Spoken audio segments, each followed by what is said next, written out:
Well, hello everyone, and welcome back to The Body Speaks. Are you listening? I'm someone who healed from rheumatoid arthritis, a condition that attacked my body when I was only 27 years old. Over the years of searching and learning and doing the deep inner work, I discovered something that changed everything. The body is your alert system. And for a long time, my body had been trying to get my attention for decades before I finally understood what it was saying. I'm so glad you're here. I'm Susan, certified somatic trauma-informed coach, and the rest of my credentials are in the show notes below. Last episode, we sat together with cancer, chronic fatigue, and circulation. These were tender topics, and I hope you gave yourself the gentleness they deserved. If any of those conditions are part of your life, or someone you love's life, I hope the conversation added even a small layer of understanding alongside the care you are already receiving. Throughout this series, we explore different physical symptoms, conditions, and diseases, not to replace your medical care, but to help you understand that your body is sending you alert signals, asking you to pay attention. Every symptom, every diagnosis, every condition that arrives in your body is a message. And when you learn to understand that language, the whole picture of your healing begins to change. Today, we move into the D's: depression, diabetes, and digestive issues.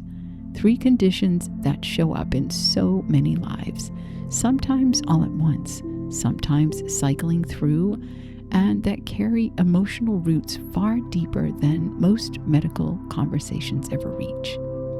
First, let's talk about depression. I want to begin here by saying something clearly. Depression is real. It is not weakness. It is not a choice, and it's not something a person can simply decide their way out of. If you're living with depression, please know that nothing I am about to say is meant to suggest otherwise. What I want to offer is an additional layer, not in place of medical support or therapy, but alongside it. A way of understanding depression through the language of the body and the emotional world that might add something to the conversation your doctors are having. When I think about depression through the lens of the body's language, the word that keeps arriving for me is grief. Not always grief for a person, sometimes grief for a life that was not lived, for the version of yourself that slowly stopped being possible in the environment you were living in, for the dreams that got filed away, for the voice that went quiet, for the needs that were never met and eventually stopped asking. Depression is often what happens when grief has nowhere to go. When loss, whether it's the loss of a relationship or a job or a sense of purpose or simply the loss of who you once hoped you would be, has been held inside without being allowed its full expression.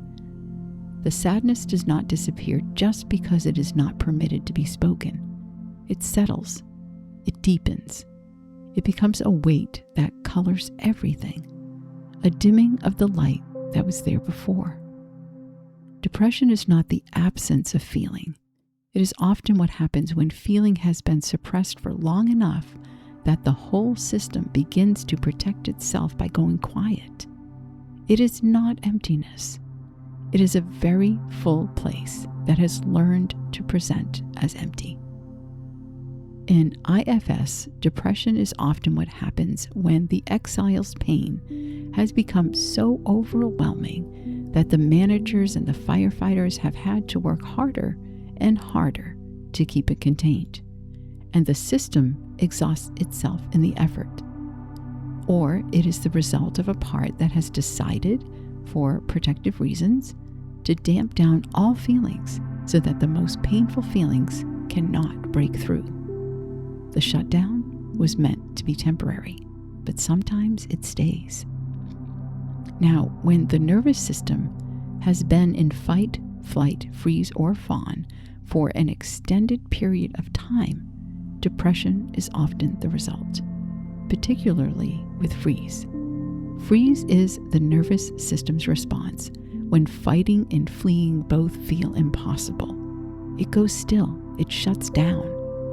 And when freeze becomes a chronic state rather than a temporary one, the body can slip into something that looks and feels very much like clinical depression. The heaviness, the inability to initiate, the sense that nothing will change. This is not laziness or weakness.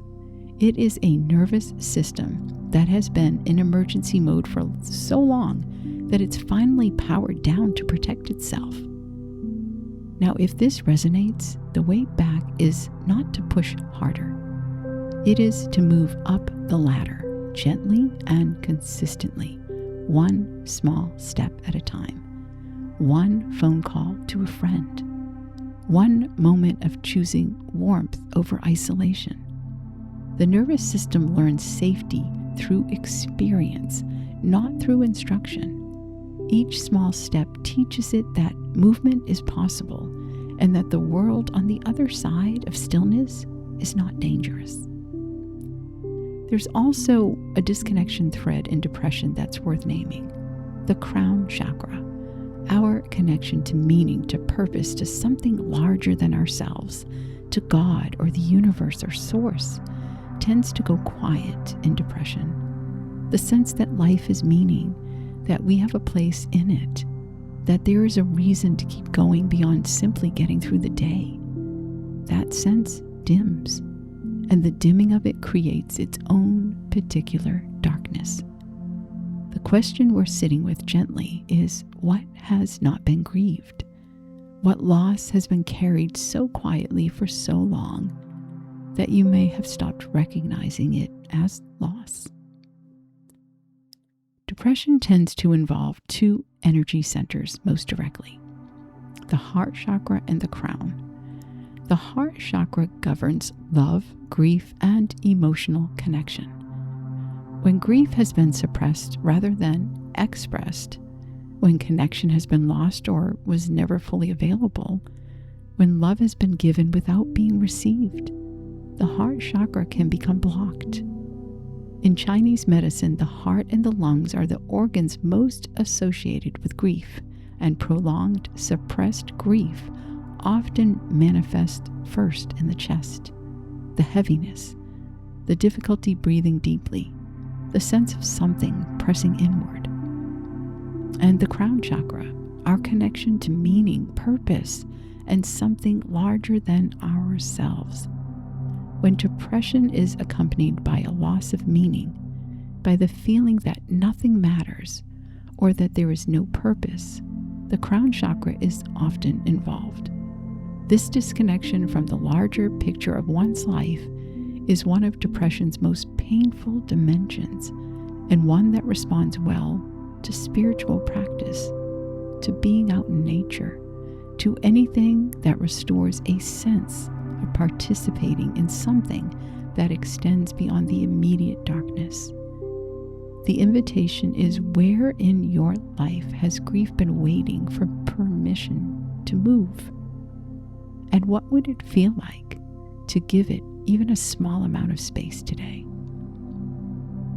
And perhaps a life lesson with depression, when it keeps returning despite everything you try, it often carries something about authenticity, about the cost of living a life that's not truly yours, built around other people's expectations, other people's needs, a version of you that was acceptable to your environment, but quietly suffocating to your soul. The recurring question is not what's wrong with me, but what part of me has been waiting for permission to live? If this resonates, it might be worth asking, what would my life look like if I built it around what genuinely matters to me, not what I was told should matter? Learning to connect with what your body's telling you is the first step.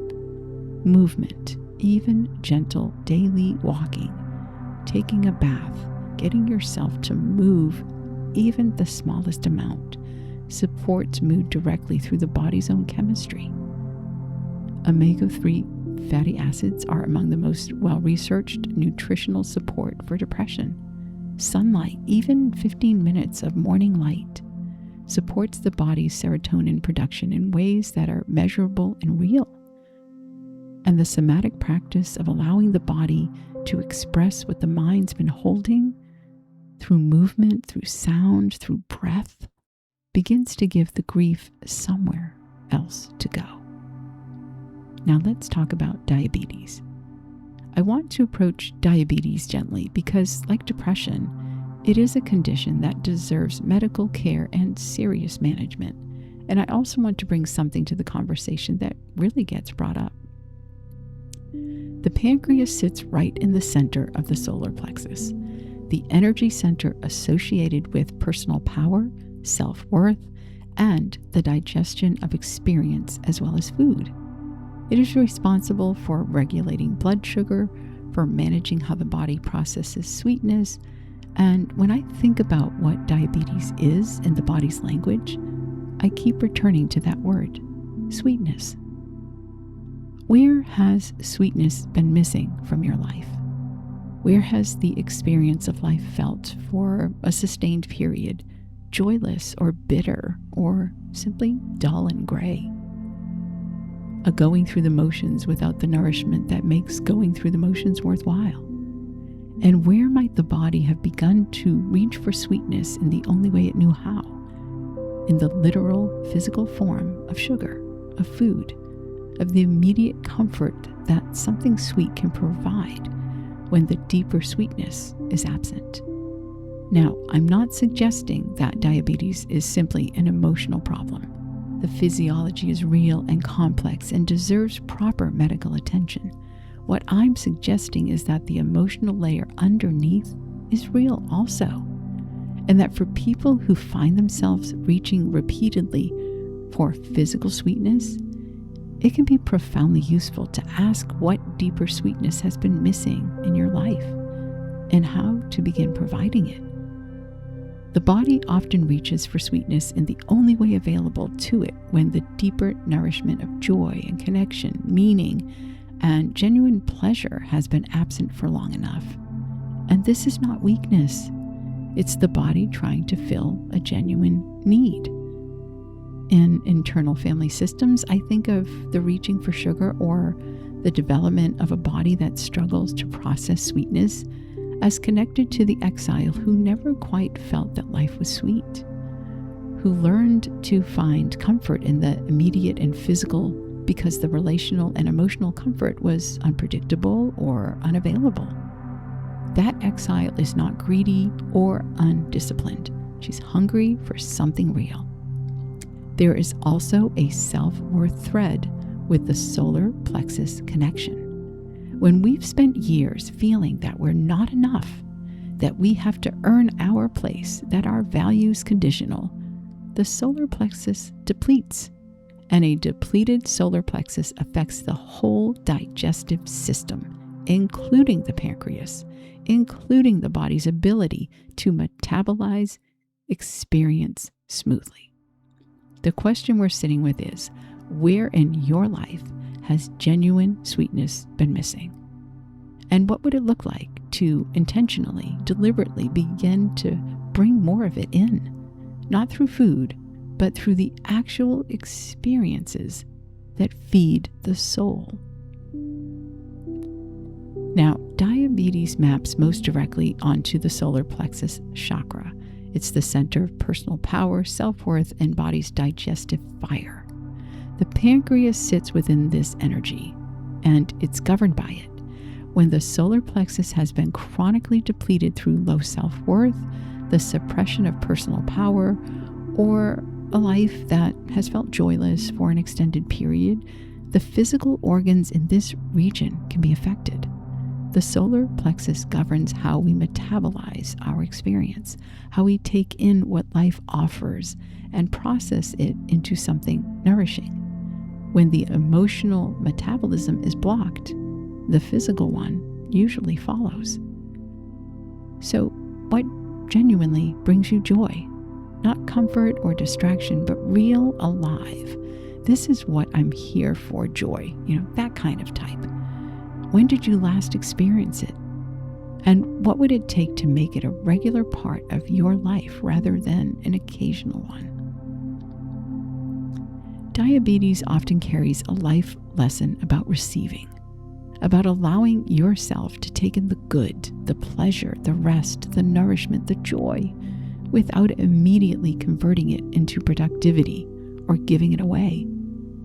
So many people with diabetes are people who've been incredibly disciplined and responsible and self-denying in areas of their life. The lesson the body may be offering is about learning to receive sweetness, the real kind, without guilt and without any conditions. What would change if you believed you were allowed to enjoy your life, simply just because you're here, just being you? Learning to connect with what your body's telling you is the first step. Cinnamon, chromium, and magnesium have research supporting blood sugar regulation. The practice of eating mindfully and slowly, actually tasting the food, actually receiving the nourishment, sends the body a different signal than eating quickly or absent-mindedly.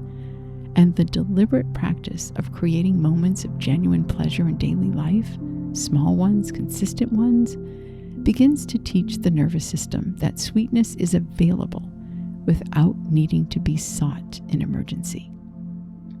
Now let's talk about digestive issues. The gut has its own nervous system, literally. There are more neurons in the digestive tract than in the entire spinal cord. And the gut communicates directly with the brain through the vagus nerve in both directions. This is why we say our gut feelings, because the gut is genuinely feeling. It is registering the emotional reality of a situation often before the conscious mind has caught up. So when we are nervous, the gut responds. When we're frightened, the gut responds. When we are about to have a difficult conversation, when we are in a situation that feels unsafe, when we're around people whose energy is volatile and unpredictable, the gut responds. It has been responding to the emotional world for your entire life, quietly and faithfully, without even being asked. So when digestive issues become chronic, when the gut is never quite settled, when there is, for instance, persistent bloating or cramps or reflux or the specific urgent anxiety of IBS, it is worth asking what the gut has been asked to process that was never fully metabolized. Not just food, experience, emotion, the things that happened that were too big to digest in the moment and got filed, unprocessed, into the body. The gut does not lie. It is one of the most honest parts of your body. When it's chronically unsettled, it is not malfunctioning. It is accurately reporting the emotional environment it's been living in. Research confirms something the body's always known. Gut symptoms often worsen around boundaries and conflict and visibility, the moment before a difficult conversation, the approach of a situation where you might be challenged or judged or seen. The body anticipates consequences before anything has ever happened. It has learned to brace, and that bracing, repeated thousands of times over the years, accumulates in the tissue of the digestive tract. Now, in IFS, the chronically unsettled gut is often the place where the exile's anxiety lives in the body. The part that is always on alert, always waiting for the next thing, always scanning the environment for the signal that something's about to go wrong. That part is not being dramatic. It learned this vigilance in circumstances where the vigilance was genuinely necessary. The gut is simply the place where it stored what it could not release. There's also a boundary thread here that's significant. The digestive system is literally the system that decides what gets absorbed into the body and what gets expelled, what nourishes and what does not. When we have difficulty setting emotional boundaries, when we absorb other people's energy, other people's emotions, other people's anxiety into our own system without being able to say, this is not mine, the digestive system can mirror that difficulty physically, taking in what's not ours, unable to expel what needs to go. The digestive and immune system issues are extraordinarily common in people who grew up in emotionally volatile households or who have lived inside emotionally abusive relationships. And there is a direct physiological reason for this. When the nervous system is chronically in fight or flight, the body redirects resources away from the digestive system and immunity toward survival. The stomach slows, the gut microbiome shifts, the immune system, which requires a state of relative calm to function at full capacity, becomes depleted. This is not random. The body's doing exactly what it was designed to do, prioritizing survival over everything else. The cost, paid quietly over months and even years, is a digestive system that cannot fully rest and an immune system running on depleted reserves. So if you grew up or you've been in relationships where you're walking on eggshells, or you spent years in a relationship where the atmosphere was unpredictable, your gut's been in a state of low-grade emergency for a very long time. The healing is not about fixing the gut directly. It's about teaching the nervous system, one breath at a time, that the emergency is over. When the body finally believes it's safe, the digestion begins to settle. The immune system begins to restore, and the gut, that faithful messenger, begins to carry lighter news. So the question we're sitting with is, what are you finding hard to stomach right now? And what has your gut been trying to tell you that your mind has been explaining away? Now, the digestive issue involves two energy centers, the solar plexus and the root chakra. The solar plexus, as I've mentioned, governs the digestive fire and how we process experiences. When personal power has been suppressed, when we've been unable to assert boundaries or express ourselves freely, when anxiety lives in the belly, the solar plexus is involved. Gut symptoms that worsen around conflict, visibility, or boundary setting are almost always solar plexus territory. This chakra asks, do you trust yourself? Do you feel safe taking up space and making choices that are genuinely yours? And the root chakra, which is the base of the spine, is our sense of basic safety and groundedness. The gut cannot fully digest when the nervous system does not feel safe. When the root chakra is dysregulated, when there is chronic fear, financial anxiety, worry, instability, or the persistent sense that the ground's not fully solid, the digestive system runs in a state of low-grade emergency. It cannot rest. It cannot absorb. It cannot release. So the root chakra asks, do you feel safe enough right now to let your body do its work? So the invitation I offer you is placing your hand gently on your belly when these things happen, when you're feeling that upset, and breathe warmth into it and ask without judgment, what have you been holding here that's ready to move and release? Digestive issues, especially when they keep returning in cycles, often carry a life lesson about discernment, about learning to distinguish between what is truly yours to carry and what belongs to someone else, what nourishes you and what depletes you, what you genuinely want to take in and what your gut has always known you should expel. The recurring question is, where are you absorbing things that were never yours to absorb? And what would it feel like to begin trusting your gut, not just as a digestive organ, but as the honest, faithful, extraordinarily wise messenger that it has always been? Learning to connect with what your body's telling you is the first step. Probiotics and fermented foods support the gut microbiome directly. Ginger and peppermint have centuries of traditional use for digestive calm. Slowing down around meals, actually sitting and tasting and breathing, activates the parasympathetic nervous system and tells the gut it is safe to do its work. And the vagus nerve practices that you may have heard about in Soul Whispers, the extended exhale, the humming, the gentle movement, directly activate the gut-brain connection and begin to settle a system that has been on alert for too long. I want you to understand the power you hold within you. 3 conditions today that in their own ways are all about the relationship between the inner world and the body. Depression, the grief that needed a voice. Diabetes, the sweetness that needed a source.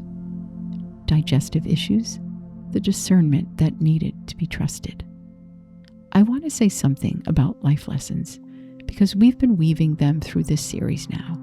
The idea that conditions which keep returning are often carrying something the soul came here to learn.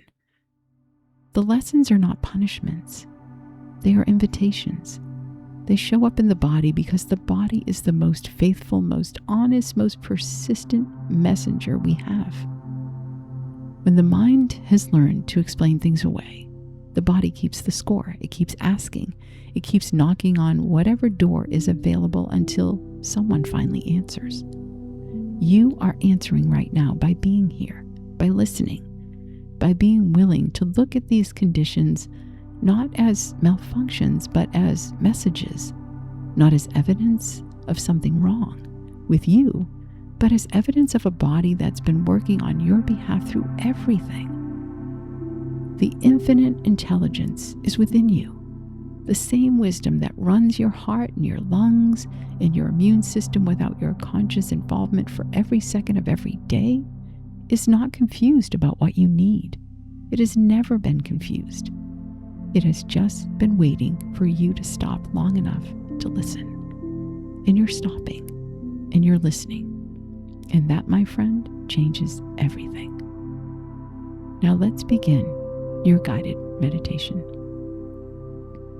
Find a comfortable position, and if you're able to put both feet on the floor, and then let your hands rest open in your lap. Take one slow breath in through your nose, and a long, slow exhale through your mouth. Let it carry something that's ready to move. And let's do 2 more of these deep breaths in and out, letting each exhale be a little longer than the last. Feeling your body begin to relax even deeper now as you allow yourself to breathe slower and deeper. And begin to feel whatever's holding you completely on your side. Asking nothing of you. Just allowing you to simply be here. This is your time. Now bring your awareness gently into your body. Starting at the top of your head and moving slowly downward. Not looking for anything wrong, just notice with the same gentle curiosity that you might offer a child who needed to be seen. And as you feel this beautiful, warm, healing light that's flowing through the top of your head and now into your chest, notice what's there. Is there a heaviness in your chest or a guardedness? Or or perhaps a grief that's been sitting quietly for longer than you can remember. Just notice it. You do not need to move it yet. And then feel your attention move along with this healing energy, go into your belly, and notice what's there. A tightening perhaps, a vigilance, or even something that has been bracing and anticipating and holding on for quite some time. And notice it without judgment, knowing you are safe and secure in this moment. And breathe. Now gently place one hand on your chest and one hand on your belly. Begin to feel the warmth of both hands meeting two of the places that have been working the hardest today. Now breathe into both places simultaneously. Warmth into the chest and bringing warmth into the belly, not to fix anything, just to acknowledge, to say, I know you have been here. I know how long you've been working.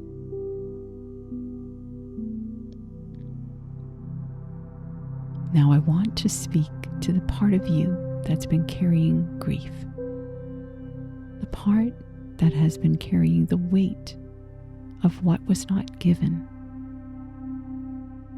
what was lost, what was hoped for and did not arrive.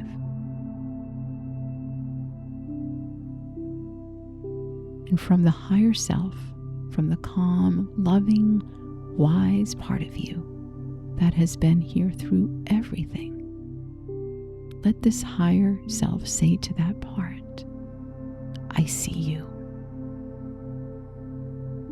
I know what you've been holding. I know the grief was real even when no one acknowledged it. I know the loss was real even when you were told to move on. And I'm here now. You are allowed to grieve. You are allowed to feel the full weight of it.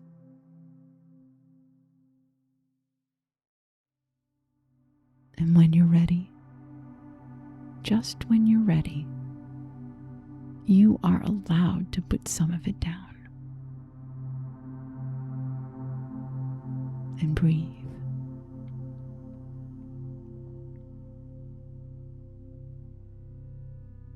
And now let's speak to the part of you that's been searching for sweetness, the part that reached toward comfort, toward pleasure, toward anything that offered a moment of relief from a life that felt, in some deep way, not quite nourishing enough. Allow your higher self to say to that part, I understand why you reached. The need was real. The hunger was real. And I am going to make sure, going forward, that genuine sweetness is part of our daily life. Not as a reward, not as comfort for pain, as a birthright. because we are allowed to find life genuinely, truly, deeply good. And breathe.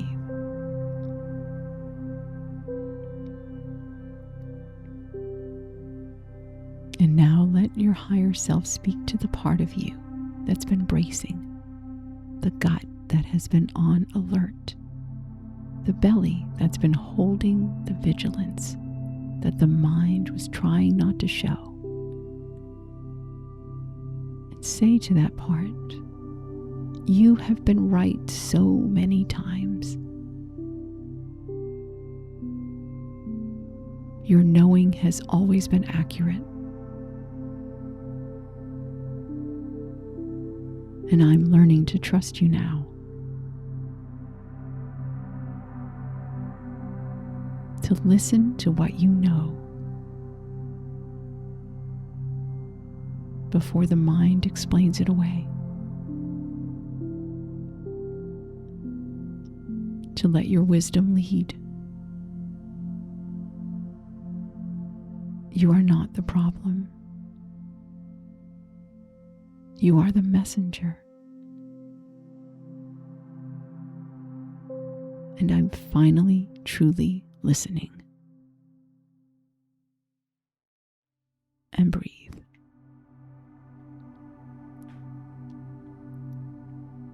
Now feel both hands still resting on your chest and your belly. Feel the warmth between your palms and the body they are holding.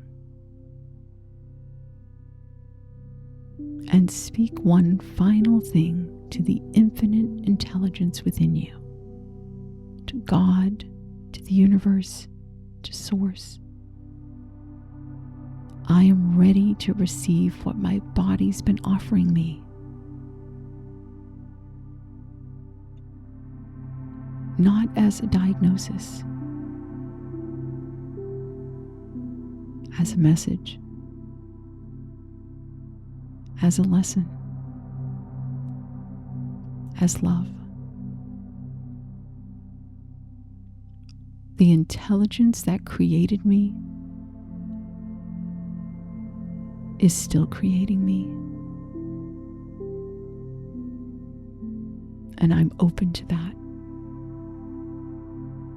right now, in this body, in this life, completely. And breathe.